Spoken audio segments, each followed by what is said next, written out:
Glissard, on va se faire le débrief de ce OGC Nice-Lens à l'Alliance Riviera, le dernier match de l'année, le dernier match de la mi-saison qui clore cette mi-saison 2021-2022. Au passage, on n'oublie pas le partenariat avec Alura Shop. Bien sûr, tu bénéficies toujours de 10% avec le code promo TONISA10.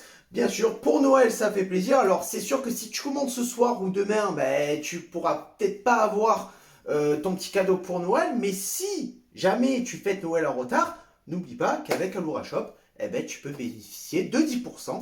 Tous les liens sont dans ma description où tu peux profiter de cette promotion. Et donc on va débriefer ce match tout de suite, maintenant.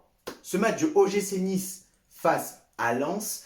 Donc ce très beau message de la Populaire Sud où en cadeau de Noël on aimerait avoir l'Europe. Alors cela dit, la saison n'est pas terminée, mais si déjà on gagne contre Lens, que Rennes perd et que Marseille perd, on est deuxième. On est dauphin du Paris Saint-Germain. Donc c'est quand même un beau cadeau de Noël d'être deuxième à cette mi-saison. C'est-à-dire qu'on va passer de bonnes fêtes de Noël, on va passer 2 semaines sans l'OGC Nice très serein, très rassuré, j'ai envie de te dire. Et j'ai envie de passer un petit message aussi, bien sûr, à la maman de Jean-Louis Leca, le gardien de Lens. Donc, les Lensois, je n'ai absolument rien contre vous. Je vous adore, je vous kiffe, je vous aime. J'adore vos bières d'ailleurs, au passage. Mais juste, j'aimerais passer un message à la maman de Jean-Louis Leca. Apparemment, elle te passe le bonjour et elle m'a bien kiffé. Voilà, comprendra qui pourra, donc je n'ai rien contre les Lensois, c'est juste contre Jean-Louis Leca, dit l'enculeur de chèvre. Allez, on va se débriefer ce match tout de suite, maintenant. Donc les 15 premières minutes de gros contrôle du ballon, grosse possession des Niçois, on fait tourner le ballon, mais le gros pressing lensois nous empêche tout simplement de pouvoir produire notre jeu, de pouvoir un petit peu nous étaler sur le terrain, utiliser toute la largeur et pouvoir affoler cette défense grosse densité au milieu de terrain qui nous empêche de trouver nos attaquants. On cherche le jeu long du coup. Pour compenser, on cherche le jeu long pour trouver nos attaquants pour aussi contourner ce bloc qui est très compact de la part des Niçois. Des Lensois, pardon.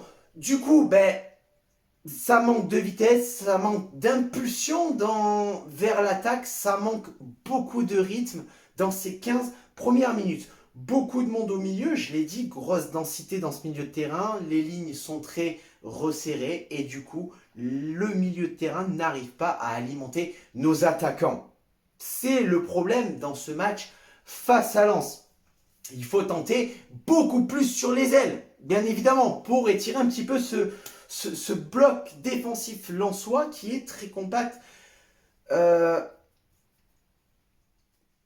C'est pas le cas pour le moment dans ce début. On a vu un petit peu cette frappe manquée d'Attal qui a voulu reprendre coup de pied cette reprise de volée qui est passée au-dessus. On a vu ce tir lointain de Boudaoui qui aussi peut faire sortir cette défense lensoise. Et la première action dangereuse, elle va venir à la 31e minute du côté de Lens avec un double sauvetage de Boudaoui sur un corner.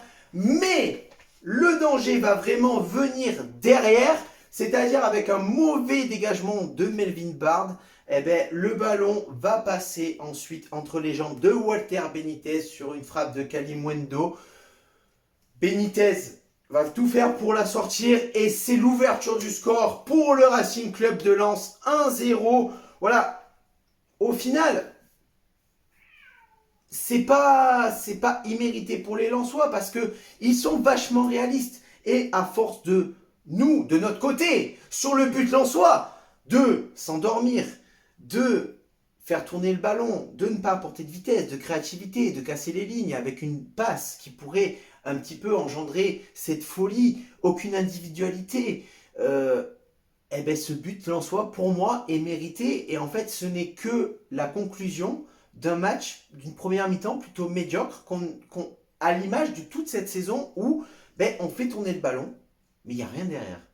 Donc on s'endort, on ronronne, manque de mouvement, manque de percussion dans cette équipe de l'OGC Nice, manque de rythme, un gym qui est complètement prévisible depuis le début de saison, un gym qui est complètement lisible. Le seul qui apporte beaucoup de vitesse dans ce match au final, c'est Justin Kluivert. C'est Justin Kluivert qui fait tout le boulot au final, et c'est lui qui monte l'équipe. C'est lui qui monte l'équipe, le seul qui apporte. Gouiri a été complètement inexistant. Kasper Dolberg, à l'image de toute sa saison, n'a jamais retrouvé son âme. Le milieu qui ne coulisse pas, Melvin Bard qui ne s'en sort pas. C'est une équipe de l'OGC Nice qui dort offensivement et une équipe de l'OGC Nice qui est sans solution. Au retour des vestiaires, au final, le Racing Club de Lens mène 1-0. Ils ont réussi à apporter de la vitesse quand ils avaient le ballon. Maintenant, à l'OGC Nice, de jouer décomplexé, les gars. Sortez-vous les doigts du cul et sortez un petit peu de votre zone de confort. La seule occasion qu'on va avoir se mettre sous la dent dans cette première mi-temps, c'est cette reprise de volée de Youssef Attal à la 45e minute. Et basta. Au final, basta pour l'OGC Nice. Et on rentre au vestiaire, on est mené 1-0. On reprend cette deuxième mi-temps. Et encore une fois, possession de balle, circulation de ballon. Et après, derrière, t'as plus rien. T'as plus rien. Aucune prise de risque, aucune spontanéité, pas de créativité. Sortez-vous les doigts du cul. Allez chercher la vitesse, allez chercher le danger, un peu d'orgueil. Réveillez-vous les gars, putain. Ok, on joue contre Lens, une équipe qui est... pour le moment, au classement, des potentiels concurrents. Mais putain, ça fait 5 matchs, les gars, qui gagnent pas. Et vous, vous êtes là. Arrêtez, allez vous fister. Allez vous fister avec vos corners joués à 2. Dans le paquet. Dans le paquet. Tape dans le pot tape dans le fond du pot du Nutella. Tape dans le fond du pot du Nutella. C'est ça qu'on cherche. C'est ça qu'on veut. On veut que ça aille au fond. Au fond, tape dans le fond, je suis pas ta mère, putain. Merde les gars. Et à la 73e minute, le déclic vient. Le pot de Nutella, le fond du pot de Nutella est touché. Le fond de pot de Nutella est raclé. Après avoir été dangereux pendant plusieurs minutes dans cette deuxième mi-temps bien entamée, sur un centre, un bon centre de Attal qui va rebondir sur la poitrine de Rosario. Ça revient sur Lemina qui reprend de demi-volée un petit peu le corps en arrière, ce qui lui permet de bien cadrer. On revient à un partout. L'OGC Nice égalise. L'OGC Nice renaît. Nice apporte beaucoup plus de vitesse, beaucoup plus de rigueur depuis le but. On voit une réelle réaction. On voit un OGC Nice qui va essayer d'aller chercher cette victoire. Un Youssef Attal assez phénoménal dans ce match qui débloque beaucoup de situations et qui apporte énormément offensivement. Mais le problème, c'est que personne ne suit derrière au niveau de la vitesse. Personne ne suit. Donc, il va peut-être falloir aller chercher une individualité. Pourquoi pas avec Delors qui va rentrer à la 73e minute pour prendre la place tout simplement de Kasper Dolberg. Tout au long de ce match, tout au long de cette deuxième mi-temps, l'OGC Nice va chercher à percuter. L'OGC Nice va essayer de chercher des solutions. L'OGC Nice va essayer de trouver ce deuxième but qui va nous permettre d'être deuxième, d'être le dauphin du PSG ce soir. Et à la 79e minute, cette percussion, ce toucher, cette finesse, cette incursion, cette frappe, ce but de Justin Kluivert, ce deuxième but sous les couleurs de l'OGC Nice, que j'ai oublié de préciser pour Mario Lemina, qui était son premier but sous les couleurs de l'OGC Nice.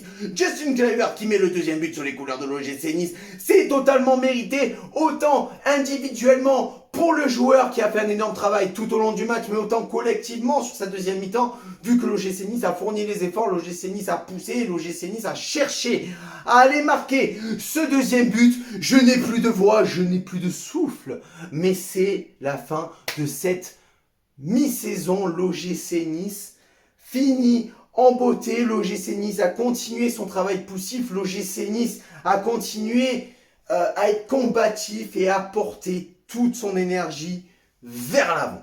Donc les gars, à noter avec cette victoire face au RC Lens, tout simplement, on passe deuxième avec le faux pas de Marseille et le faux pas du Stade Rennais. On est à la mi-saison, avant cette trêve internationale, enfin cette trêve hivernale plutôt, ce mercato hivernal qui va arriver. Beaucoup de vidéos vont arriver très prochainement. J'ai beaucoup plus de temps, le mois de décembre est en train de se terminer. Ça y est, je vais reprendre à plein temps toutes ces vidéos. L'OGC Nice est dauphin du PSG. L'OGC Nice est deuxième. On tirera un bilan de cette mi-saison très prochainement.